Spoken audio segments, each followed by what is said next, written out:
Armando Broja ishte zhdukur prej kohësh karadarët e Burnleyt, pasi nuk ishte përfshirë në planet e klubit në ndeshjet e fundit të sezonit, duke i ndjekur ato nga tribuna, pasi nuk përfshihej as në protokollin e ndeshjes.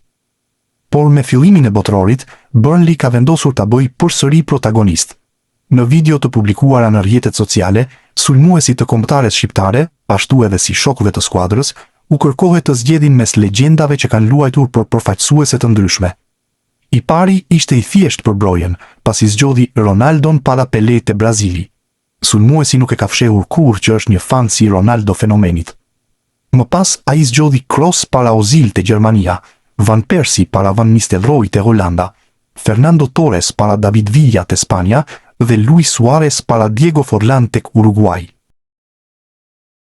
Mesfushori shqiptar Medon Berisha do të vazhdojë të jetë pjesë e Lecces edhe për sezonin e ardhshëm në Serie A, me klubin që ka vendosur të mbështetet te vazhdimësia dhe zhvillimi i lojtarëve të rinj brenda skuadrës.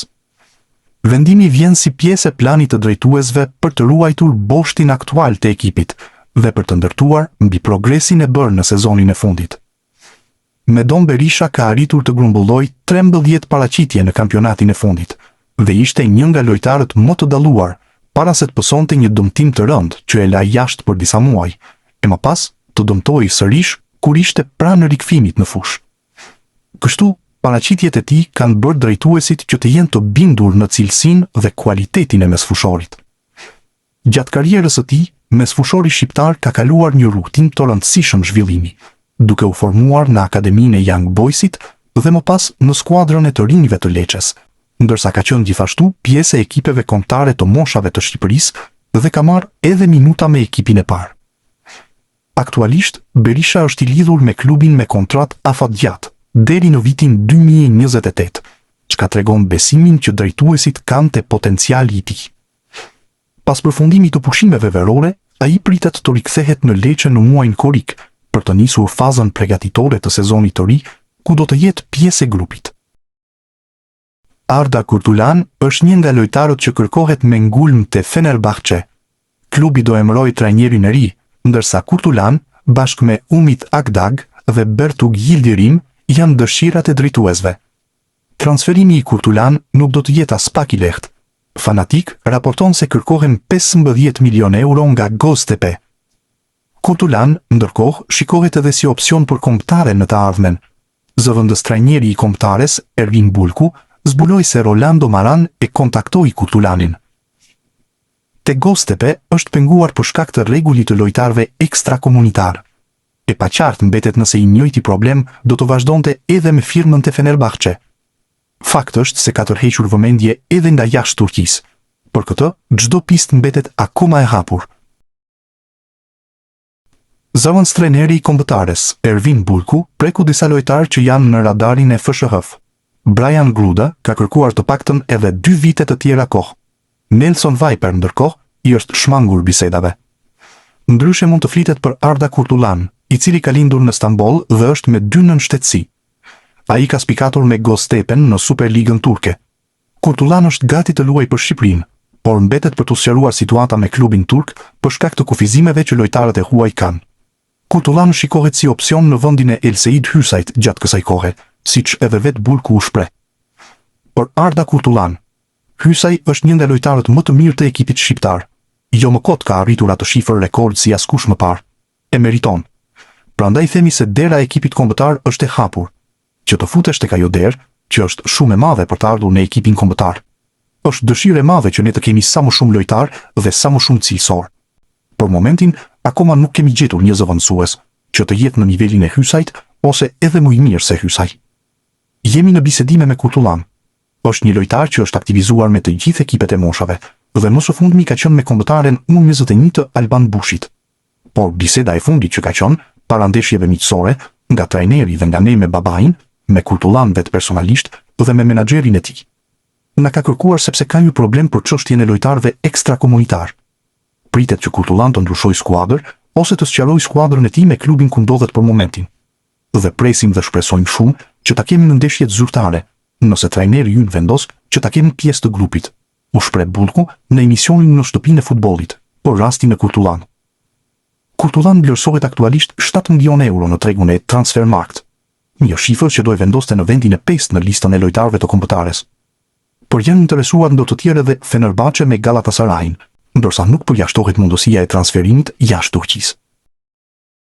Ervin Bulku, ndihmës trajner i Marant e kombëtarja shqiptare, ka folur për disa çështje me rëndësi për të ardhmen.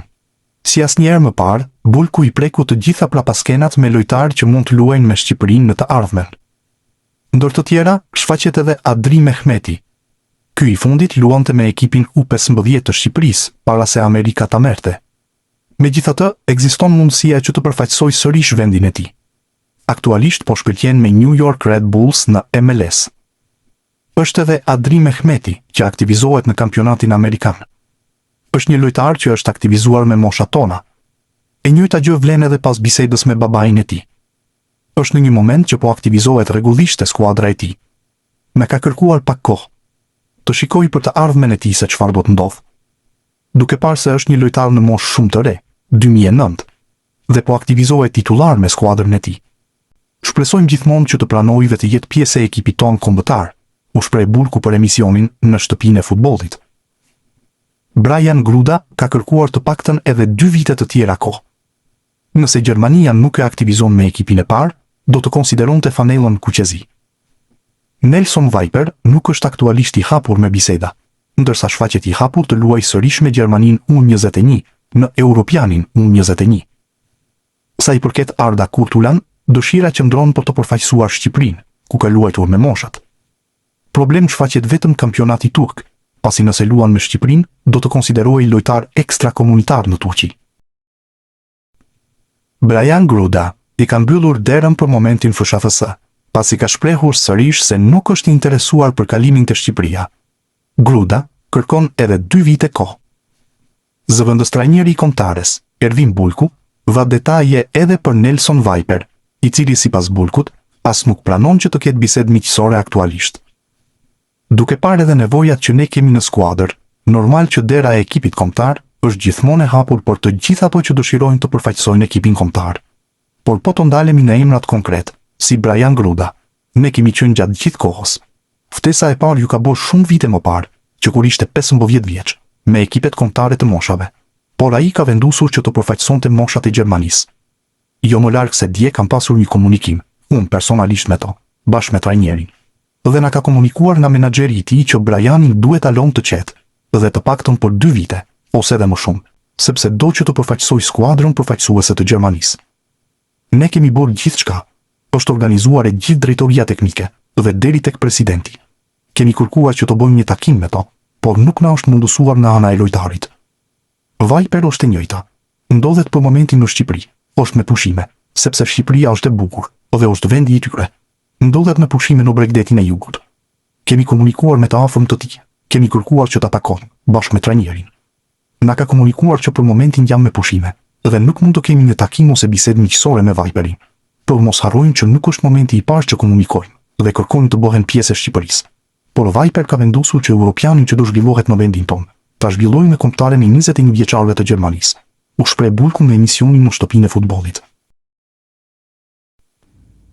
Në klubin turk të Sivasporit po priten ndryshime të rëndësishme në strukturën drejtuese, të cilat kanë sjellë një periudhë pasigurie për planifikimin e sezonit të ardhshëm.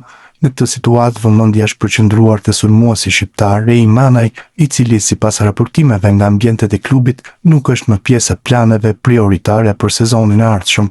Me ardhjen e një drejtimi të ri të një riorganizim të pritshëm të skuadrës, pozicioni i tij është bërë gjithnjë më i pasigurt. Sipas raportimeve nga mediat turke, Manaj nuk shihet më si pjesë e planeve kryesore për të ardhmen, edhe pse ka qenë një nga emrat më të rëndësishëm në fazën ofensive të ekipit. Pozicioni i tij është dobësuar për shkak të formës së paqëndrueshme dhe mungesës së vazhdimësisë gjatë sezonit të fundit, duke bërë që drejtuesit të rishikojnë seriozisht rolin e tij në projektin e ri sportiv.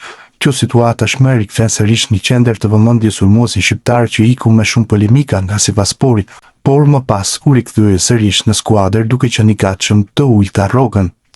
Dëmtimet dhe kostoja.